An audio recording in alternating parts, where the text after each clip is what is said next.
안녕하세요. 오늘도 사연 살롱을 찾아주셔서 감사합니다. 저는 결혼한 지 3년이 조금 넘어가는 내일 모레면 40이 되는 30대 후반 여성이에요. 저는 진로에 대해 방황했던 시기가 길어서 결혼이 조금 늦어졌어요. 저는 20대 중후반까지 열심히 다니던 회사를 때려치고 작가를 준비하고 있었거든요. 마음 먹고 독하게 한다고 했지만 마음처럼 출간을 하는 게 쉽지가 않아서 지망생 기간이 생각보다 많이 길어졌어요. 그동안 회사를 다니면서 야금야금 모아뒀던 돈을 까먹으면서 작가를 준비하는 동안 지금의 남편인 남자친구가 제 옆을 꾸준히 지켜줬죠. 제가 27살일 때 다니던 회사에서 만나 꽤 오래 연애를 한 사람이었고 평소 회사 동료에서 애인으로 발전한 사이라 그런지 저를 오랫동안 지켜봐서 저에 대한 믿음이 강한 사람이었죠. 그래도 몇 년간 일정한 수입도 없이 꿈만을 향해 달려가는 제가 때론 못 믿었고 결혼 상대로는 부담스럽게 느껴질 수도 있었을 텐데 그 사람은 항상 어떤 걱정이나 잔소리 없이 묵묵히 저를 지지해줬어요. 그런 남편의 무한한 응원 덕분인지 인터넷에 연재하던 소설이 말 그대로 대박이 났어요. 지망생 기간이나 무명 기간에 들어오는 돈으로 커피나 몇 잔 사 먹을 수 있을까 말까 했던 돈이 한번 대박이 나자 상상 이상으로 짭짤하게 들어오더군요. 마치 그동안 무수입으로 살던 삶을 다 보상해주기라도 하는 것처럼요. 하지만 그렇다고 해도 모아놨던 돈을 다 까먹은 상태로 번 돈들이라 그렇게 안심하기만 할 수준은 아니었어요. 제 나이 또래들이 벌어온 돈에 비하면 크게 차이나지 않을 정도였죠. 그래서 저는 안주하지 않고 바로 다음 작품을 썼고 전작이 대박났던 덕에 차기작도 세간의 주목을 받아 대박이 났어요. 2연속 작품을 성공시키고 나니 저도 슬슬 결혼 생각이 들더군요. 남들 다 아는 결혼도 미뤄가며 끝까지 절 믿어준 남편과 이제는 가족이 되어 안정된 삶을 꾸리고 싶었어요. 그래서 말씀드리기 조금 부끄럽긴 하지만 저희 부부는 프로포즈도 제가 했어요. 뭐 여자가 프로포즈하지 말란 법은 없잖아요. 그렇게 영화처럼 기발하고 낭만적인 프로포즈까지는 아니었지만 분위기 좋은 호텔을 예약해서 명품 시계와 꽃을 선물하며 청혼을 했죠.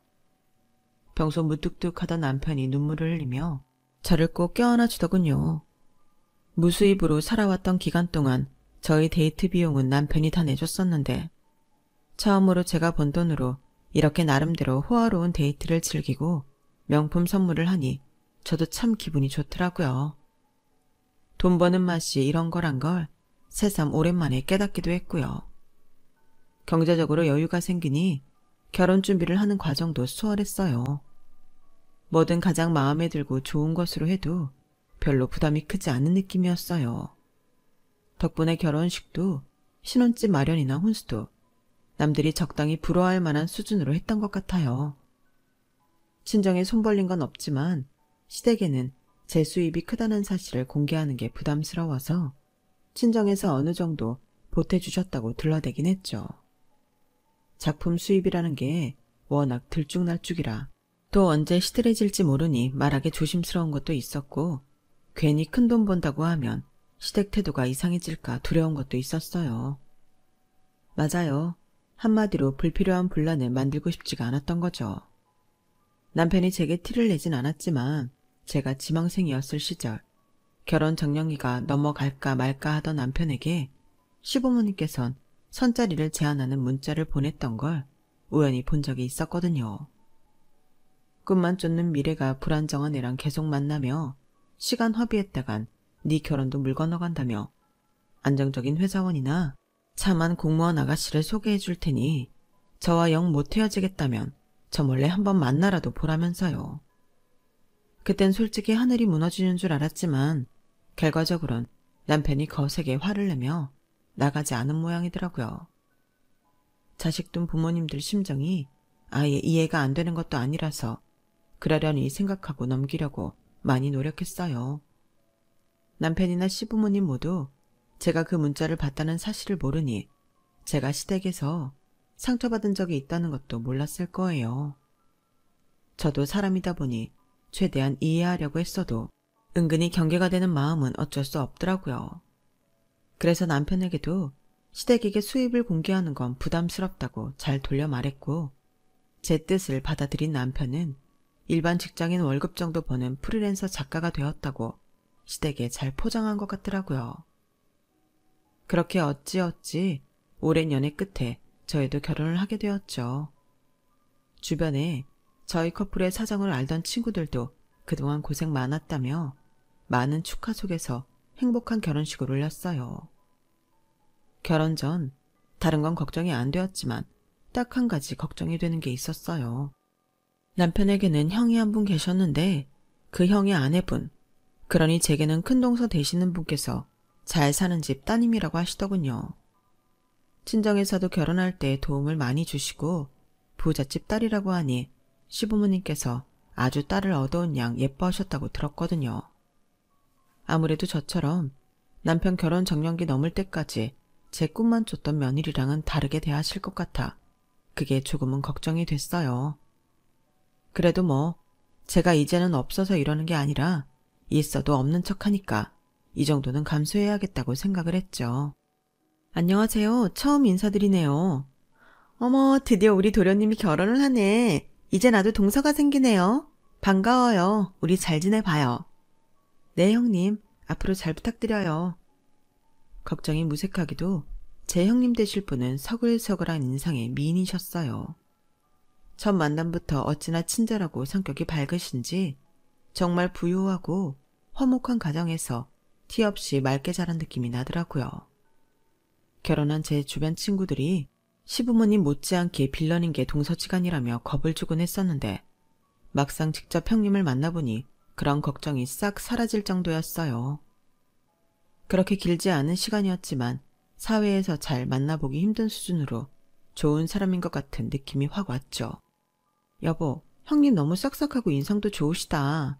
걱정 많이 했는데 한시름 났잖아. 당신은 형님 저런 분이면 미리 말을 좀 해주지. 괜히 긴장했네. 내가 말 안 했었나? 그래서 우리 부모님도 아주 예뻐 죽으려고 하셔. 시부모님이 예뻐한다는 소린 들었는데 그냥 부잣집 딸이라서 그런 줄 알았지. 그게 아니라 형님 자체도 참 밝고 싹싹하시네. 내가 시부모님이라도 예뻐하겠어. 말을 하고 나니 살짝 씁쓸하더군요. 형님이 너무 좋은 분이라 시부모님께 차별을 당하더라도 별로 할 말이 없을 기분이었어요. 제 표정을 읽었는지 남편이 제 어깨를 토닥여줬죠. 너무 걱정하지 마. 원래 다 그렇지. 하루아침에 가족 되는 게 뭐 그렇게 쉬운 건가? 우리 부모님하고는 천천히 친해지면 되지. 내가 옆에서 잘 도와줄게. 당신은 나랑 오래 만난 것만으로도 이미 나한테는 최고의 여자야. 더 애쓰지 않아도 돼. 여보, 고마워. 의지할 건 정말 당신밖에 없다. 남편의 진심 어린 말에 걱정이 눈 녹듯 사라졌어요. 저희 둘 다 서로의 부모님께 최선을 다하기로 연애 때부터 약속했기에 앞으로 잘 헤쳐나가보자 다시 한번 다짐을 했죠. 그렇게 결혼 후 첫 명절이 다가왔어요. 시댁에 방문했는데 아주버님과 형님께서 먼저 도착을 했더라고요. 거실에서 TV를 보고 계시던 아주버님이 시부모님과 함께 나와 저를 맞이해 주셨어요. 한참 인사를 나누고 있는데 형님께서 안 계시는 거예요. 제가 눈짓으로 형님을 찾는 걸 눈치챘는지 아주버님께서 형님을 부르셨어요. 여보, 형석이랑 재수씨 왔어. 어머, 알겠어, 갈게요. 화장이 거의 지워져 핏기 없는 얼굴에다 긴 머리를 틀어올려 묶은 머리와 편안한 옷차림, 그리고 앞치마에 가득 묻은 튀김 반죽과 함께 손을 씻어 물기가 떨어지는 손으로 형님이 나타나셨어요. 투명한 메이크업에 고급스러운 트위트 셋업 정장을 입고 만났던 첫 만남과는 사뭇 다른 모습에 조금 놀랐죠. 형님이 가까이 오니 전 부치던 냄새가 확 끼쳤어요. 꼭 하루 종일 전만 부친 사람 같다는 생각이 들자 순간 등골이 오싹했어요. 음식 좀 하느라고 바빠서 오는 소리도 못 들었네. 미안해. 네? 아니에요. 형님, 하루 종일 요리만 하셨어요? 아, 전 부칠 게 좀 많아서. 왜? 나 너무 추레해 보여? 울상이 된 형님을 보니 조금 안쓰러우면서도 불길한 기분이 들더라고요. 그대로 저도 모르게 홀린 듯 주방으로 걸어가자 진풍경이 벌어졌어요. 아니, 무슨 전집을 차리는 것도 아니고 온갖 종류의 전이 붙여져 있고 주방은 난리가 났더라고요. 내가 요리를 해본 적이 없어서 서툴러서 좀 요리를 깔끔하게 할 줄을 몰라. 도련님이 동서는 요리 잘한다던데 맞아? 네? 저는 잘하는 건 아니지만 자취를 좀 해서 어느 정도는 해요. 정말? 살았다. 형님이 바로 제 손을 부여잡으며 눈을 초롱초롱하게 빛내더라고요. 그러더니 다른 사람들 귀에 들리지 않게 조용히 속삭였어요. 동서, 나 좀 도와줘. 살려줘. 이 많은 걸 혼자 하느라 그동안 명절마다 힘들어 죽는 줄 알았어. 그나마 전에는 어머님이 도와주는 척이라도 하셨는데 이번에 동서 들어와서 며느리가 둘이니 자기는 손도 안 대겠다고 하셔서 동서 오기 전까지 나 혼자 하고 있었어. 지금 허리고 뭐고 너무 아파 죽겠어. 아니 형님, 이 많은 걸 혼자 다 하신 거예요? 아주버님은 뭐 하시고요? 동서, 우리 시어머니를 아직 모르는구나. 하긴 모르는 게 낫지. 알았으면 동서도 시집 안 왔을지도 몰라. 남자는 주방에 들어가는 거 아니라고 언제적 소리를 그렇게 하신다. 시어머니 한번 화내면 불같은 거 모르지? 내가 그래서 그냥 이 약물고 참고 살아. 싸우기 싫어서. 잘 보니 형님 눈이 초롱초롱해 보였던 건 눈물이 고여있던 거였어요. 갑자기 한순간에 착잡해지더라고요. 남편이 연애 때부터 가족 얘기는 별로 안 해서 시댁이 이렇게 보수적일 줄은 몰랐거든요. 제가 들은 얘기라고는 시부모님이 형님을 무척 예뻐한다는 것과 형님이 부잣집 막내딸이라 일머리가 없다는 것 정도여서 곱게 자란 며느리이기도 하고 예뻐한다길래 당연히 이렇게 명절에 굴릴 거라곤 상상도 못했던 것 같아요. 결혼준비 과정에서도 그 틀에 박힌 시댁 특유의 발언들도 하지 않으시고 워낙 점잖으셔서 이런 징조조차 전혀 느끼지 못했기에 굉장히 충격적이었어요. 제가 충격에 휩싸여 형님 이야기를 듣고 있자 저희가 딴짓을 하고 있다고 생각한 모양인지 시어머니가 부엌에 들어오셨어요. 예, 너는 왔으면 형님 도와야지. 뭘 그러고 서 있니? 이 많은 음식을 혼자 하느라 우리 큰며느리가 고생이 많은데 얼른 손 씻고 돕지 않고. 하, 동서가 생겨서 너무 좋으네요. 어머님은 거실에 가서 쉬고 계세요. 제가 동서랑 같이 일 잘해볼게요. 미묘하게 달라진 시어머니의 태도에 제가 잠깐 굳은 사이 형님께서 시어머니를 안심시키려는 듯 살살거리며 어머니를 거실로 보내셨어요. 참, 이게 무슨 상황인지 기가 막혀 말이 안 나오더군요. 형님은 시어머니를 거실에 모셔다 놓고 돌아와서는 다시 속삭이듯 말했어요. 아, 시어머니 부엌에 들어오면 일이 2배는 많아져. 요리할 때 잔소리가 어찌나 심하신지 동서는 모르지? 차라리 동서가 와서 정말 다행이라니까. 동서랑 한다고 하면 시어머니 보낼 수 있으니까. 아니 형님, 그동안 매년 명절을 다 이렇게 지내오신 거예요? 요즘 시대가 어떤 시대인데 이건 제사상이 아니라 잔치상 수준인데요. 형님네랑 저희 어머님 아버님이 함께 식사해도 3일은 먹겠어요. 하, 그치? 어머님이 형제분이 많은 집이라서 손이 크셔. 아니, 내가 전에는 너무 힘들어서 시장에서 몰래 전을 사왔거든? 그랬더니 저는 바로 부쳐서 먹는 게 맛있다면서 전재료를 사러 가서 장을 싹 봐오시는 거야. 이 집에 시집온 이상 피할 수가 없어, 동서. 형님은 해맑게 동료라도 생긴 듯 저를 반겼지만 저는 달갑지가 않더군요. 아니, 당연히 반갑지가 않죠. 인간적으로 절 반기는 게 아니라 일을 나눌 일꾼이 들어온 것처럼 기뻐하셨으니까요. 그날은 저도 너무 안이 벙벙해서 형님이 이끄는 대로 어머님이 원하는 대로 아주 난생 처음 진수성찬을 차려봤습니다. 남편에게도 제 부모님께도 차려들어 본 적 없는 호화로운 식탁이었어요. 상다리 휘어진다는 말이 무슨 말인지 그날 깨달았다니까요. 그날만 생각하면 아직도 허리랑 손목이 아파할 정도로 기름 냄새에 쩔어서 요리만 해댔던 것 같아요. 아무래도 아무것도 모르고 왔으니 대뜸 저만 일 안 하겠다고 거절을 하기도 힘들었고, 몸은 요리하랴 머리는 상황 파악, 분위기 파악하느라고 정신이 없었던 것 같아요. 그렇게 임금님 수라상이나 다름없는 제사상을 차리고 무사히 제사를 치러냈죠. 먹을 때 행복한 건 잠깐이고 그렇게 미친 듯이 요리를 하고 나니 정말 뒷정리도 힘들더군요. 요리는 죽어라 며느리들 부리시길래 뒷정리라도 남자들 시키시려나 했는데 제 아들들은 또 옆에 앉혀서 같이 과일이나 먹고 계신 시부모님을 보니 속에서 천불이 나더라고요. 물론 아직도 우리나라에 고부 갈등이 완전히 사라지지 않았다는 건 알고 있었지만 그래도 요즘 같은 시대에 이렇게 잔치하듯 제사를 지내는 집은 처음 봐서 화가 났어요. 이런 걸 미리 언질조차 안 해준 남편이나 형님한테도 내심 서운했고요. 결국 뒷정리를 하다 한계까지 온 저는 참지 못하고 헤어질 때 시부모님께 한마디를 얹고야 말았어요. 어머님, 원래 매년 제사를 이렇게 지내시나요? 그렇지. 왜 그러냐?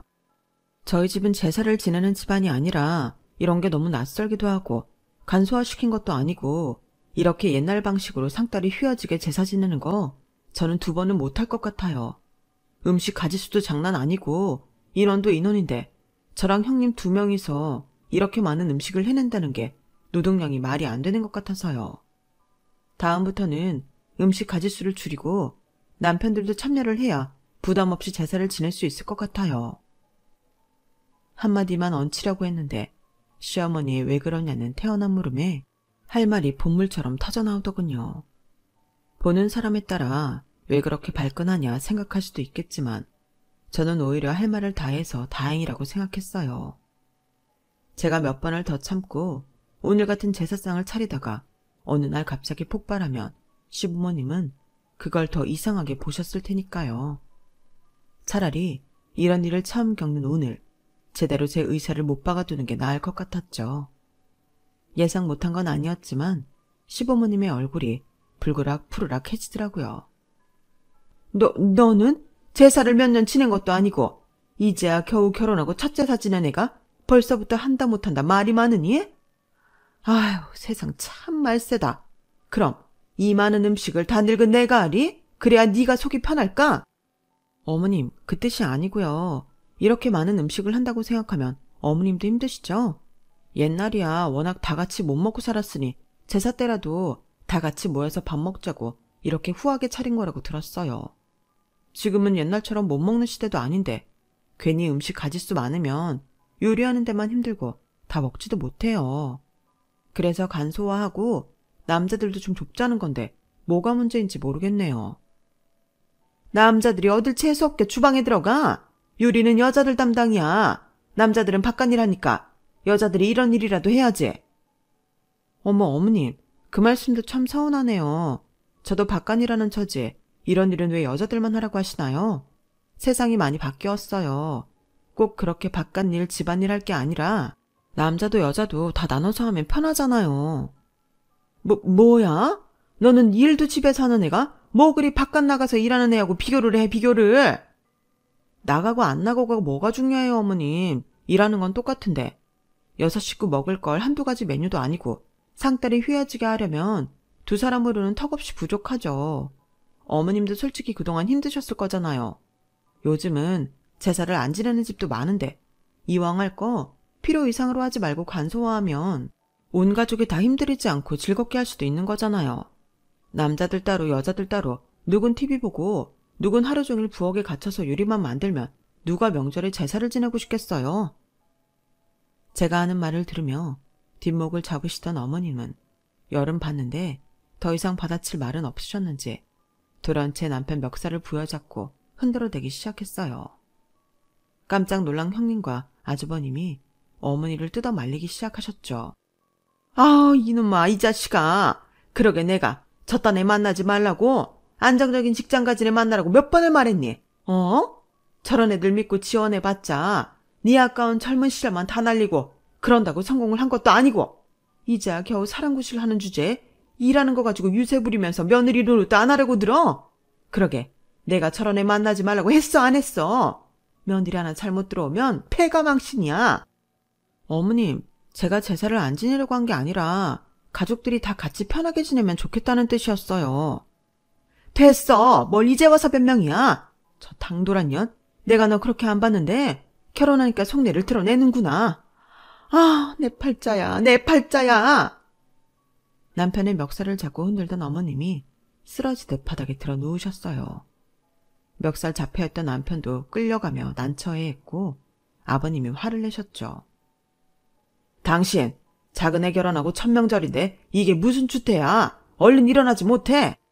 어머니를 다그치시던 아버님이 저와 남편에게 얼른 나가라고 눈치를 주시더군요. 얼른 가라. 더 시끄러워지기 전에. 네, 소란 피워서 죄송해요, 아버님. 됐어. 죄송하긴 뭐가. 얼른 가고 나중에 연락하자. 그렇게 저희는 시댁을 빠져나왔죠. 하고 싶은 말은 다 했지만 결론이 나지 않은 채로 나와버려서 내심 찜찜한 마음이 들더라고요. 그런데 차를 타자마자 남편이 저한테 툴툴대는 거예요. 여보, 오늘 천명절인데 꼭 그래야 했어. 그냥 몇 번만 참고 하다가 나중에 좋게 말씀드려도 되잖아. 당신이 며느리 할 도리 다 하고 나서 이야기하면 엄마가 그렇게 나쁘게 생각하겠어.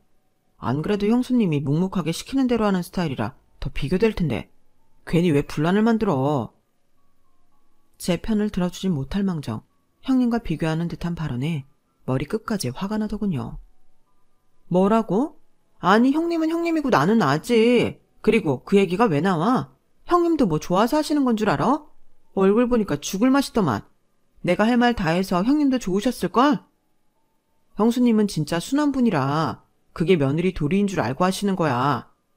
며느리 도리가 뭔데? 내가 시댁에 죄를 졌어, 원수를 졌어? 집안일하고 제사 지낼 사람 필요해서 결혼했니? 그러는 너는 우리 집안에서 일 한번 해봤어? 우리 집은 제사도 안 지낼 뿐더러 사위를 손님 취급하는데 어떻게 어머님은 첫 명절부터 나를 노비 취급을 하시냐고. 그제서야 남편이 뭔가 깨달은 듯 말이 없더라고요. 남편이 저희 집에 왔을 때 저희 부모님은 정말 남편을 귀한 사이 대하듯 잘해주셨거든요. 여보, 미안해. 내가 생각이 짧았다. 나는 형이 결혼하고 우리 부모님한테 순종하는 형수님만 보면서 몇 년 지냈더니 나도 모르게 이게 당연한 건 줄 알고 살았네. 이제 보니 이기적이었던 것 같아. 남편의 누그러진 태도와 진심으로 미안한 기색이 보이자 흥분했던 제 마음도 조금씩 가라앉더라고요. 그래, 형님도 좋아서 하는 거 아니야. 거절을 못하시는 성향이라 그런 거지. 한 번만 더 시부모님 편 들어봐. 나 진짜 당신한테 실망할 뻔했어.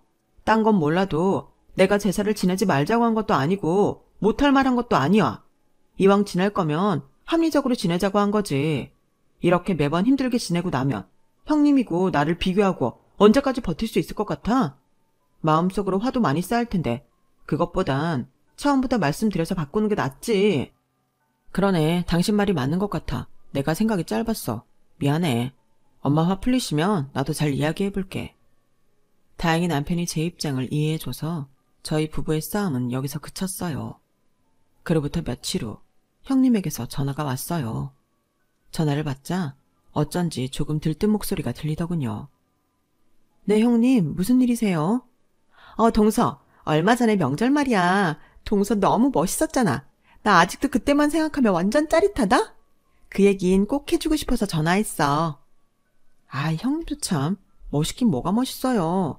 첫 명절부터 시부모님한테 대든 거나 마찬가지인데. 뜻밖의 칭찬에 어쩔 줄 모르겠더라고요.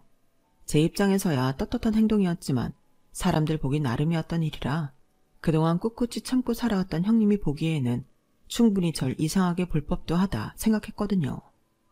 그래서 형님이 절 대하는 태도가 달라져도 각오해야겠다 했었는데 오히려 저를 치켜 세워주시니 부끄러움이 몰려왔어요. 아니야, 나도 그동안 너무 하고 싶었던 말들인데 워낙 소심하기도 하고 어머님이랑 등질 자신이 없어서 마음속에 쌓아만 두고 있었거든. 그런데 동서가 첫 명절부터 그렇게 확 질러줄 줄은 꿈에도 몰랐어. 내 속이 다 뻥 뚫리더라니까. 나 동서가 너무 좋아. 동서, 우리 친하게 지내자. 부잣집 막내따님이라서 그런 건지 뭔지 모르겠지만 형님은 참 사랑받고 자란 티가 많이 나는 분이었어요. 이 나이 먹고 그렇게 솔직하고 직접적으로 애정 표현을 하는 분은 참 오랜만에 봤거든요. 저도 형님의 순수한 면에 이끌려 저희는 그 뒤로 급격히 친해지게 됐어요. 형님께서 해주는 시댁 이야기 등을 듣고 미리 대비책도 생각해놨고 앞에 잘 나서지 못하는 형님을 위해서 부당한 게 있으면 제가 전면에 나서서 시부모님께 이야기하기도 했죠. 시어머님은 처음 몇 번은 노발대발 하시다가도 남편과 형님이 제 편을 들기 시작하니 나중엔 좀 포기하신 것 같았어요. 하지만 제 입장에선 어쩔 수가 없었어요. 시어머님은 형제가 많은 시아버님 집안에 시집가서 고된 노동을 하던 시대의 며느리셨어서 저희처럼 소가족 정도의 일도 힘들다고 주장하는 저를 절대 이해하지 못하셨거든요. 제가 전면에 나설수록 형님은 고마우셨는지 저를 친동생 대하듯 애정을 쏟으셨어요. 제게 명품 선물도 아끼지 않고 해주셔서 하루는 너무 부담스러워 저도 오랜만에 백화점 명품관에 들러 형님께 드릴 선물을 쇼핑했죠. 고급스럽게 포장된 선물을 형님께 갖다 드리자 형님이 눈물까지 글썽이셨어요. 아니 동서, 부담스럽게 뭘 이런 걸 다 주고 그래. 무슨 소리세요. 형님이야말로 저한테 주신 명품이 몇 개인데. 아, 나야 부모님이 주신 돈으로 사는 거라지만 동서는 다르잖아. 열심히 일해서 번 돈으로 사기엔 너무 아깝고 큰 돈 아니야? 고마워서 어쩌지? 사실 형님께 감사드려야 할 건 저였어요. 제가 일반 회사원 정도 월급을 버는 줄 알고 계시는 형님께서 괜히 힘들게 번 돈 나한테 쓰지 말라며 만날 때마다 맛있는 음식에 디저트까지 아무리 뜯어 말려도 다 계산하시고 가끔 비싼 선물까지 사주셨으니까요. 더 이상은 양심상 형님께 제 수입을 속이기가 어렵더라고요. 그래서 결국엔 형님께 고지고대로 말했죠. 요즘은 특히나 제가 쓴 소설이 드라마화되어 방영 중이었거든요. 자초지종을 들은 형님께서 깜짝 놀라시더라고요. 뭐라고? 나 그 드라마 너무 재밌게 봐서 얼마 전에 소설 결제했었는데 그게 동서가 쓴 거였어? 가족들한텐 비밀로 해주세요, 형님. 제 주변에도 남편 말고는 아무도 몰라요. 알겠어. 꼭 비밀로 할게. 너무 재밌다. 나 팬이야. 사인해줘. 형님이 아이처럼 좋아하셔서 그때만 해도 앞으로 무슨 일이 닥칠지 예상도 못했어요. 그날 이후로 형님께서 뭔가 묘하게 태도가 달라지신 것 같았어요. 처음에는 기분 탓인가 했었는데 점점 제 불안감의 실체가 뚜렷해지는 기분이 들더라고요. 예전처럼 자주 연락 오고 만나는 일도 없어지고 제가 먼저 연락을 드려도 바쁘다는 핑계로 잘 만나주지 않으셨어요. 제가 그동안 돈을 꽤 벌고 있었으면서 다 받아먹었다고 생각해서 괘씸한가? 생각이 들어 그동안 너무 고맙고 죄송했어서 수입을 밝힌 거고 앞으로 제가 더 잘하겠다고 용기 내어 진심을 전했을 때도 반응은 냉담했어요. 동서, 그런 게 아니라 그냥 동서가 내가 생각했던 사람은 아닌 것 같아서 그래. 그게 무슨 말씀이세요? 내가 이런 말까진 안 하려고 했는데 동서가 어머님한테 나 부잣집 딸인데 어머님한테 그 정도밖에 효도 안 하냐고 씹었다며. 나는 동서가 그동안 좀 쪼들리고 작가 지망하는데 시간 오래 걸렸던 것도 알아서 그렇게 생각하는 것도 무리는 아니라고 생각해서 어머님한테도 더 잘하고 동서한테도 많이 베풀려고 노력했어. 근데 동서도 수입이 많은 작가였다니 나중에 생각해보니까 좀 괘씸하더라고. 동서는 수입 숨기고 나 하는 만큼 어머님한테 하지도 않으면서 어머님한텐 그렇게 말했다니 그게 이간질이지 뭐야. 네? 뭐라고요? 어머님께서 그런 말씀을 하셨다고요? 하늘에 맹세코 어머니께 그런 말을 한 적도 없을 뿐더러 어머님께 그런 말을 하기엔 전 어머님과 사이가 너무 별로였어요. 그런 제가 두 분 사이를 이간질했다니 너무 어이가 없었어요. 형님, 그게 무슨 말도 안 되는 소리예요. 저랑 어머님 사이 아시잖아요. 매번 보시면서. 설마하니 제가 작정하고 형님을 이간질했다고 한들 어머님이 제 말을 들어주시겠어요? 형님을 예뻐했으면 더 예뻐했지. 제가 하는 말은 들으려고 하지도 않으실 텐데. 그래서 그런 것 같다고 어머님이 그러시더라. 어머님이 나만 편애하는 것 같으니까 동서가 술을 쓰는 것 같다고 하시면서. 세상에, 형님께서 그 말을 곧이곧대로 들으셨을 걸 생각하니 절 냉담하게 대하셨던 게 무리도 아니었어요. 앞에서는 형님이 주는 온갖 선물이니 밥이니 얻어먹어 놓고 뒤로는 어머님께 그런 말이나 했다니 제가 형님이라도 괘씸할 것 같았어요. 형님, 절대 아니에요.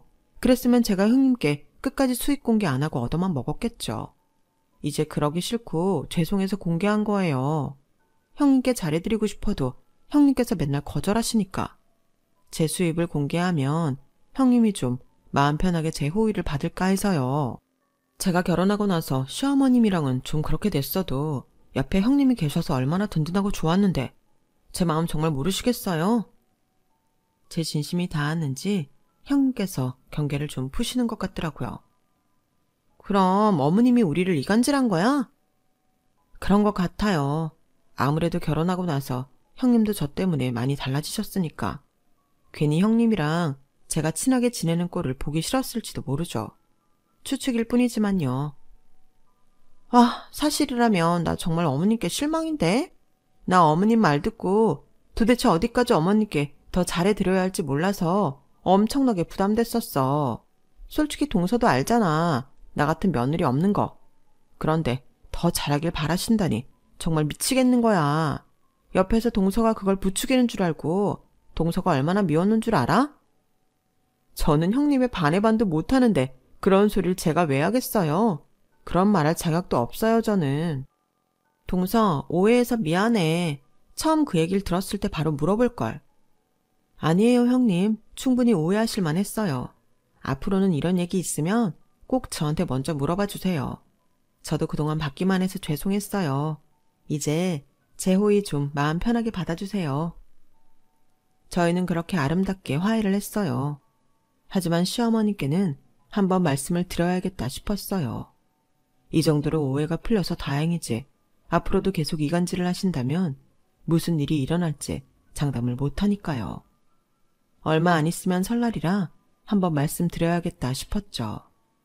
하지만 막상 설날이 되자 딱히 말을 꺼낼 타이밍을 못 찾겠어서 이번엔 그냥 넘어갈까 속으로 고민이 되었죠. 괜히 나서서 분란 만드는 것 같기도 했고요. 남편도 제 편을 들어주긴 해도 당연히 저와 시어머님 사이가 더 이상 안 좋아지는 걸 지켜보기 힘들 거고요. 그래서 그냥 넘어가려고 했는데 어머님께서 전에 비해 간소화된 차례상을 보시더니 대뜸 이러시는 거예요. 아, 집안에 사람이 잘 들어야 한단 말이 괜히 있는 게 아닌데 정말 괜히 착한 며느리까지 물들여서는. 어머님의 중얼거림에 순식간에 분위기는 싸해졌어요. 누가 봐도 착한 며느리는 형님, 잘 들어와야 했던 사람은 저를 가리키는 말이었죠. 결국 저는 폭발하고 말았어요. 어머님, 제가 형님을 물들였다고 생각하시는 거예요? 어머, 얘는 왜 또 시비니? 내가 그렇대? 그냥 모든 집 굴러가는 게 그렇다는 거지. 그럼 방금 하신 말이 무슨 뜻인데요? 착한 며느리가 저일 리는 없고 그럼 당연히 물들인 게 저잖아요. 그럼 네가 천명절부터 분위기 개판내서 차례상도 제사상도 다 간소화됐는데 내가 부모님께 안 죄송하게 생겼니? 요즘 애들은 왜 이렇게 꼬치꼬치 다 따지는 거야? 시어머니가 시키면 네 하고 설설 기어도 모자랄 망정. 옛날에 난 내 시어머니하고 눈도 제대로 못 마주쳤어. 알아? 그래서 어머님은 그게 좋으셨어요? 죄인 마냥 시키면 시키는 대로 하고 눈도 못 마주치는 시어머니가? 뭐? 죄인? 그리고 어머님, 형님한테 제가 하지도 않는 말 전하셨던데요. 하마터면 형님하고도 사이가 틀어질 뻔했는데 어머님이 무슨 목적으로 그러신 줄 모르겠네요. 정말 어머님은 온 가족이 틀어지는 걸 원하세요? 뭐? 얘 큰며느리야. 넌 그새 그걸 쪼르르 달려가서 일러 바쳤니? 아우, 정말 내가 이것들을 정말. 뒷목까지 잡으시던 시어머니가 돌연 눈을 붉히시면서 제게 달려들었어요. 그럼 네가 좀 잘하든가. 네가 시집와서 잘한 게 뭐가 있어? 큰며느리처럼 금전적으로 효도를 했니? 아니면 시키는 대로 입 다물고 일을 잘했니? 안 그래도 너 같은 애 들어와서 큰며느리랑 비교돼 죽겠는데 둘이 잘 지내는 걸 보니 큰애가 아까워서 그랬다. 어쩔래? 너 들어오기 전만 해도 우리 집이 이렇게 기강이 무너지진 않았어. 제 옷을 부여잡고 흔들어대는 시어머니를 남편과 형님이 와서 말리기 시작했어요. 그 연세에도 어찌나 힘이 세신지 두 사람이 붙어서 말리는데도 쉽게 떨어지질 않으시더라고요. 어머님, 지난번부터 너무 오해를 하시는데요. 어머님이 생각을 조금만 열어주시면 제가 그렇게 못할 이야기를 드리는 것도 아니라는 걸 금방 아실 수 있어요. 뭐? 이건 뭐 돈도 없는 게 일도 못하겠다 그러고? 살다 너 같은 며느리는 정말 처음 본다. 다들 너처럼 능력이 없으면 시어머니 말에 껌뻑 죽기라도 해. 알아? 어디 거지 같은 걸 몇 년 기다려주고 결혼도 못할 뻔한 거 내 아들이 걷어줬더니 저딴 식으로 나와? 어? 네? 거지 같다고요? 어머님이 내뱉은 말에 저도 모르게 벙쪘어요. 저를 마음에 안 들어 하시는 거야 진작에 알고 있었지만 그렇게까지 생각하고 계실 줄은 몰라서 충격받았죠. 저도 모르게 상처받은 얼굴을 했고 순간 형님과 눈이 마주쳤어요. 남편이 뭐라 입을 열기도 전에 형님이 먼저 입을 여셨죠. 어머님, 말씀 좀 가려가면서 하세요. 평소 얌전하고 싫어도 내색 없이 순종적이던 형님이 하신 말씀에 집안 분위기가 한층 더 냉랭해졌어요. 어른에게 맞설 용기가 없다며 매번 앞에서는 중립을 지키던 형님이 나서자 다들 깜짝 놀란 눈치였어요. 뭐라고? 뭘 가려서 해? 동서한테 해도 너무하시잖아요. 능력이 없다니 거지 같다느니 동서가 어머님께 그런 말 들어야 할 이유도 없고 그런 사람도 아니에요. 집에서 글 쓴다는 핑계로 몇 년을 놀고 먹고 이제 와 겨우 돈 번다는 게 신입 초봉, 쥐꼬리 많은 월급 벌면서 며느리 노릇은 하나도 안 하려 하는 애한테 내가 그럼 뭐라고 해야 되니? 동서한테 능력 없다고 하면 지나가던 개가 웃겠어요. 저기 저 TV에 나오고 있는 어머님도 즐겨보시는 드라마 저것도 동서가 쓴 소설이 원작이라고요. 뭐라고? 저 드라마 수입이 요새 얼마인지는 기사로 떠들썩해서 어머니도 아시죠? 시어머니 대접 제대로 받고 싶으시면 동서한테도 잘 좀 해주세요. 그렇게 아무것도 모르시면서 사람 무시만 해대면 동서가 어머니께 잘해드리고 싶겠어요? 형님이 의외로 제가 하고 싶은 말을 다 해주셔서 제가 속이 다 시원하더군요. 정체를 이렇게 밝히게 된 건 좀 얼떨떨했지만 시어머니의 하늘 무너지는 듯한 표정이 볼만은 하더라고요.